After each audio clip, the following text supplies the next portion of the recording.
Tajara center higher the drug kini, Ugini, Nishagini, kind of high concepts, later me by anything as a card, those addictions the Aquilian Kange, Queen Sam, some sinner, Nisasini, Simon Mato Kange, they treatment Kamina, no Hanale, Hadan Soya, Mupara, to all Kolaga layer, blessings that Kange, Masai, Aquina psychologically, Magi, theory, Nasini, Momato, Nasini, a day therapy to Venas, Minato, without me having matamdata, the Kange Koleka and haibagi, Wakanum, what Kenabagi, Tanjasudum, Yaokta, Yore, Adubu. Aquina treatment process, they expand touraba, or in a Tanzagi, expand touraba, psychological, the sinos mind of Bani, the therapy, Momato, Sinakomina, Togo, haina chingbason loina kan the underlying ati atopa mental health issue haise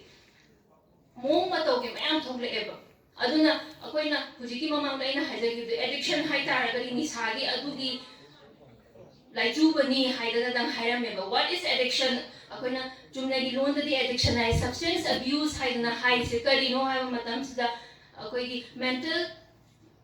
illness mental disorder amaneba Masigi, Masai concept, Pasana Chamina Taragadi, underlying Atai Atopa, Masina Maram Oraga, Puni Wakal the Nuaitaba, a home balapa, Aduna, Maram Oraga, Nisama, to Silina Ribani Shama, to Hadan Assassin in Bagi, La Comoma to Bokena, addiction Haidana, Haina,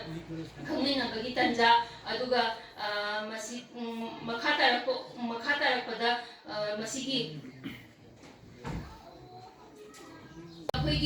Haibadu Labanina, Kambagi Chango, Handare, Maduna, Senaba, Madarka Tareba,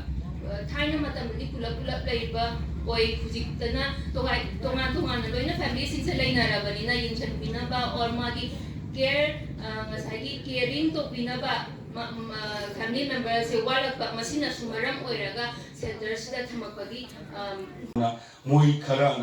Behavior changes my mom, Matomi, the Toraga, I see the Watomina sees the no haibadi. Aina, Fujiki Mamang, the Sokona.